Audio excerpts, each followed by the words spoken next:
अस्सलामुअलैकुम दोस्तों, मैं मोहम्मद हुसैन एकेडमी की जानिब से आप तमाम का आज की रियाज़ी की क्लास में इस्तकबाल करता हूं। दोस्तों, मेरा अगर ये वीडियो आपको पसंद आए तो ज़रूर सब्सक्राइब करें, लाइक करें और शेयर करें। दोस्तों, आज का मेरा सवाल 10th क्लास के टॉपिक दायरे के ममास और मुतख़ाते ख़ुतूत से हैं। दोस्तों, सवाल इस तरह है कि 6 समर ख़ुतर वाला एक दायरा है। इसके मरकज़ से 5 समर की दूरी पर एक नुक्ता है, जिससे दायरे पर एक ममास की जोड़ी बनाइए और इनके तूल की पैमाइश कीजिए। इस तरह दोस्तों, 6 समर ख़ुतर कहते हैं डायमीटर को, और दायरा कहते हैं सर्किल को, और मरकज़ कहते हैं सेंटर ऑफ द सर्किल को, और 5 समर की दूरी यानी distance between the centre of the circle and the external point is 5 centimetre. Mama's की जोड़ी कहते हैं दोस्तों, टेंजेंट्स को कहते हैं पेयर ऑफ टेंजेंट्स, और लेंथ ऑफ द टेंजेंट्स भी यहाँ पर हमको बताना है। इस तरह दोस्तों, 6 समर ख़ुतर वाला एक दायरा है। इसके मरकज़ से 5 समर की दूरी पर एक नुक्ता है, जिससे दायरे पर एक ममास की जोड़ी बनाइए और इनके तूल की पैमाइश कीजिए। इस तरह सवाल दिया गया। दोस्तों, अब हम सवाल के मुताबिक एक यहाँ पर कच्चा खाका उतारते हैं। दोस्तों, इसका जवाब इस तरह लिखेंगे कि दायरे के बैरूनी नुक्ते से ममास का जोड़। दोस्तों, हम दायरे के बैरूनी नुक्ते से ममास के जोड़ की यहाँ पर बनावट कर रहे हैं, इसलिए दोस्तों यहाँ पर एक कच्चा खाका उतारा गया, जिसमें ओ दायरे का मरकज़ है। एक दायरा उतारा गया, ओ दायरे का मरकज़ है, और यहाँ पी बैरूनी नुक्ता है, और ए पी और बी पी दायरे के बैरूनी नुक्ते से ममास हैं। दोस्तों, ए पी और बी पी यहाँ पर दायरे के बैरूनी नुक्ते से ममास है।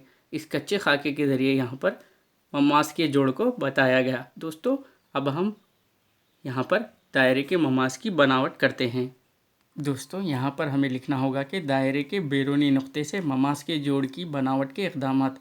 इन्हीं इक़दामात की बुनियाद पर हम दोस्तों यहाँ पर अब कंस्ट्रक्शन करेंगे, बनावट करेंगे। तो हम लिखेंगे पहला कदम। पहले कदम में दोस्तों, बनावट का पहला स्टेप इस तरह है कि 3 समर ख़ुतर वाला निफ्स ख़ुतर वाला 3 समर निफ्स ख़ुतर वाला दायरा बनाएगा, जिसका मरकज़ ओ है। ये हमारा बनावट का पहला कदम रहेगा। क्योंकि दोस्तों यहाँ पर 6 समर ख़ुतर दिया गया था, तो हम ख़ुतर से नहीं बल्कि निफ्स ख़ुतर से दायरा बनाते हैं, इसलिए ख़ुतर को यहाँ पर हम निस्फ़ लेते हैं, यानी 6 का आधा 3 लिया गया, इसलिए हम 3 समर निफ्स ख़ुतर वाला दायरा बनाएंगे यहाँ पर। अब दोस्तों, पहले कदम के मुताबिक हमने प्रकार और स्केल की मदद से 3 समर निफ्स ख़ुतर वाला एक दायरा यहाँ पर हम तश्कील दे चुके हैं। दोस्तों, 3 समर निफ्स ख़ुतर वाला एक दायरा यहाँ पर प्रकार और स्केल की मदद से हम तश्कील दे चुके हैं। अब एक बैरूनी नुक्ता हम यहाँ पर भी ले सकते, यहाँ पर भी ले सकते, कहीं पर भी, यहाँ पर इसके अतराफ़ कहीं पर भी बैरूनी नुक्ता यहाँ पर ले सकते हैं, और जिसकी दूरी हमको 5 समर होना चाहिए दोस्तों, क्योंकि सवाल के मुताबिक दूरी 5 समर दी गई है। इस तरह दोस्तों, यहाँ पर ओ पी स्केल की मदद से एक नुक्ता बैरूनी जानिब दायरे के लिया गया, जिसकी दूरी 5 समर है, 5 सेंटीमीटर है। ओ पी 5 सेंटीमीटर, ये नुक्ता हम कहीं पर भी यहाँ पर ले सकते हैं, लेकिन इसकी दूरी मरकज़ से 5 समर होनी चाहिए। इस तरह दोस्तों, हमने यहाँ पर इस जानिब पी लिया, और ओ पी की दूरी स्केल की मदद से 5 सेंटीमीटर है। दोस्तों, अब हम नेक्स्ट स्टेप में ओ पी का उमूदी नासिब खींचेंगे, ओ पी का उमूदी नासिब खींचेंगे। इस तरह दोस्तों, हम ओ पी ख़त के उमूदी नासिब खींचने के लिए प्रकार में आधे से ज़्यादा दूरी, इस ख़त की आधे से ज़्यादा दूरी लेकर एक पी को मरकज़ मानकर एक खौस ऊपर की जानिब खींचेंगे और एक खौस नीचे की जानिब खींचेंगे। वही दूरी से एक खौस नीचे की जानिब खींचेंगे। दोस्तों, अब वही दूरी कंपास में लेकर ओ को मरकज़ मानकर ऊपरी खौस को और निचली खौस को ख़ता करेंगे। ऊपरी खौस और निचली खौस को ख़ता किया गया, ऊपरी खौस को हम यहाँ पर ख़ता कर रहे हैं वही दूरी लेकर।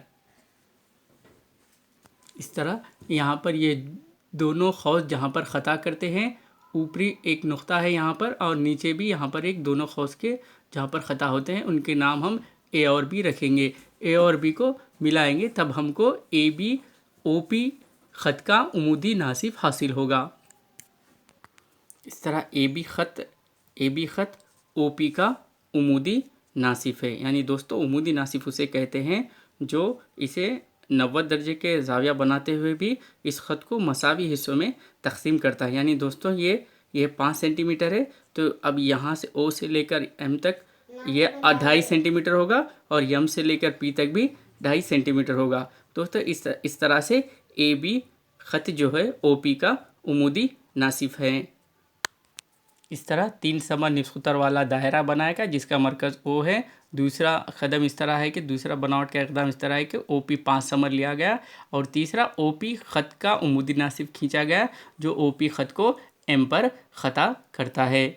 दोस्तों चौथा बनावट का इक़दाम इस तरह है कि यम को मरकज़ मानकर ओ यम या यम पी की दूरी प्रकार में लेकर, यानी जिसे निस्कुतर कहते हैं, एक और दायरा यहाँ पर बनाया गया।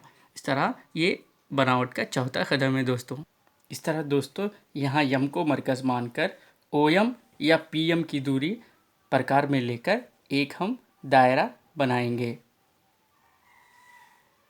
इस तरह यहाँ एम को मरकज़ मानकर एक दायरा ओ यम या यम पी की दूरी कंपास में लेकर एक दायरा बनाया गया, यानी प्रकार में लेकर एक दायरा बनाया गया जो पहले से मौजूद दायरे को 2 नुकात पर ख़ता करता है। दोस्तों इनका नाम हम आर और यस रखेंगे। दोस्तों ये जो दूसरा दायरा है पहले दायरे को 2 मुकामात पर ख़ता करता है। दोस्तों यहाँ पर इस तरह बनावट का 5वां कदम यह है कि दूसरा दायरा पहले दायरे को 2 मुकामात या 2 नुकात आर और यस पर ख़ता करता है। इस तरह ये 5 बनावट के इक़दामात हुए। दोस्तों आखिरी कदम इस तरह लिखेंगे, यहाँ पर पी से आर को जोड़ा गया और पी से यस को जोड़ा गया। इस तरह दोस्तों ये बैरूनी नुक्ते से पी आर और पी एस ये हमारे मतलूबा ममास हैं, दायरे के ममास हैं जो दायरे को सिर्फ एक ही नुकात पर ख़ता करते हैं। इस तरह आखिरी कदम में दोस्तों पी से आर को और पी से यस को मिलाया गया। इस तरह पी आर और पी एस मतलूबा दायरे के ममास होंगे। यानी आखिरी स्टेप में पी से आर को और पी से यस को मिलाया गया। पी आर और पी एस हमारे मतलूबा दायरे के ममास होंगे। इस तरह ये हम 5-6 इक़दामात लिख सकते हैं। दोस्तों अगर मेरा ये वीडियो आपको पसंद आए तो ज़रूर सब्सक्राइब करें, लाइक करें और शेयर करें।